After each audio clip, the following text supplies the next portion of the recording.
So you might have figured out that organ playing is a lot about pedal playing. So we're gonna do some perturbed pedals here. First, you start off by playing with the right foot and play on the white pedals first, but keep the toes close to the black pedals. So I just play an upward scale here.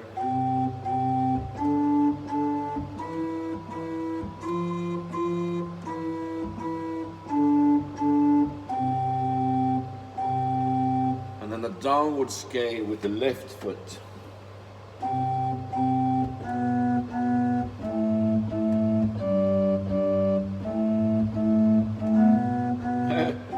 See, it's not that easy to get the correct touch.